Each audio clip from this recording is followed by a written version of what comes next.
নিজে বিয়ে করনের লাই এত বড় বেইমানি কেউ করতে পারে রে মঞ্জিল? এইরকম ভাবে কথা কইতেছ, মনে হইতেছে আমি বিয়া করি ফেলাইছি আর হে বিয়া তাই তোরা দাওয়াত দিই না। তোর বিয়ায় তুই দাওয়াত দিলি কি না দিলি সেটা কথা না, কিন্তু নিজের বিয়ার পথ ক্লিয়ার করনের লাই বইনের বিয়ার জন্য পাত্র খুঁজতেছস, কথাটা তো ঠিক। হ ঠিক, ঠিক হ ঠিক। বন্ধু হিসাবে আল্লাহকে বেইমানি করছ, এই কথা বাদ দিলাম। নিজের বোনের ভালো মন্দ একবার চিন্তা করবি না? এত বছর পর তোরে আর বুঝাই কইতে হইব যে তোর বোন আমারে সারা পৃথিবীতে আর কারোর লগে সুখী হইতে পারবো না, জানোস না তুই? আরে হে কথাকে অস্বীকার করছি না। তাহলে বোনের বিয়ে দেন ওর লাগে পাগল হইছ কেন? বুদ্ধি তো একটা করছিলাম রে দোস্ত, কিন্তু এটা তো খাইটলো না।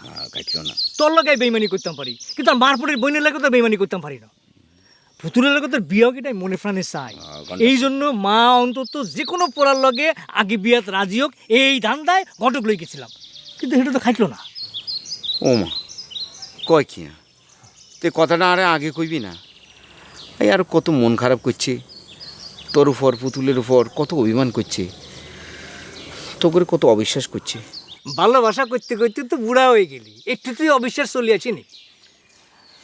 আর প্রেমিকের মাইয়া যে আরে মামু মামু করি ডাকে, আমি তো অবিশ্বাস করতাম পারি না।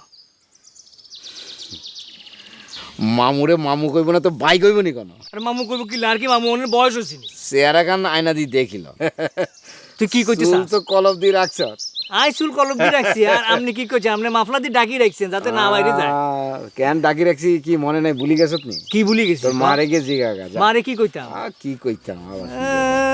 ওইসে বাদ দে, না কি বাদ? অন্য কথা ক। তুই বুড়াইলে আই বুড়া হইছি, আই বুড়াইলে তুইও। ওই আইও যা হইছি তুইও তাই হইছিস।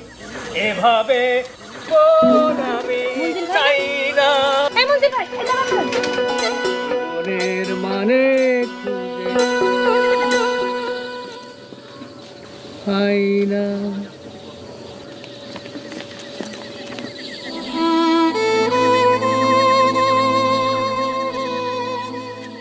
কেমন আছো মঞ্জিল? ভালো। কি আশ্চর্য, একটু আগে মনসুরের লগে তোমার লগে কথা হইলো, তুমি তো অনেকদিন বাইসবা। বাসন তো লাগবো না? বিয়া হয়েছে, সংসার হয়েছে, পোলাপান হয়েছে। পোলাপান দিলে মানুষ করতে হতো না? তোমার মতো তার বাধা এম্মা না।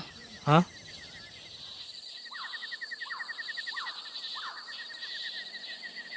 ডরাইছো? ডরায় কি লাভ? এখন তার তোমার সাথে আমার প্রেমের সম্পর্ক না যে মানুষ দেখলে ঝামেলা হইব। অহন তো তুমি আমার মাইয়ার মামা লাগো। হ্যাঁ মামা। সুলেখা, তুমি তো অনেক দূরে তো নাইছো, যাও বাড়ি যাও, বাড়ি যাই বিশ্রাম লও, আমি তোমার বাড়িতে আমনে। খবরদার, আমার বাড়ির ত্রিসীমানে তুমি আইবা না। কিলে? আর স্বামী যদি শুনে তোমার লগে আর দেখা হয়েছে, কথা হয়েছে, মনে দুঃখ পাইব। তারে আমি দুঃখ দিতাম পারতাম না। আমার স্বামীর পায়ের নিচে আমার বেস্ট। আসি।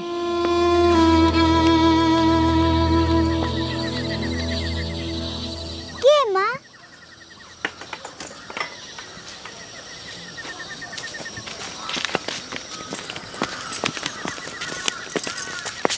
এটা তোর মামু লাগে, সালাম কর। আসসালামু আলাইকুম। আরে ঠ্যাঙ্গো দড়ি সালাম কর।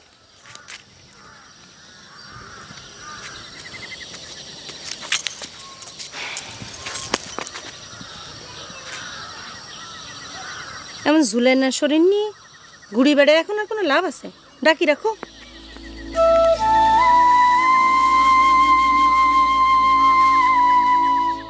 মামু আসসালামু আলাইকুম, বাই বাই।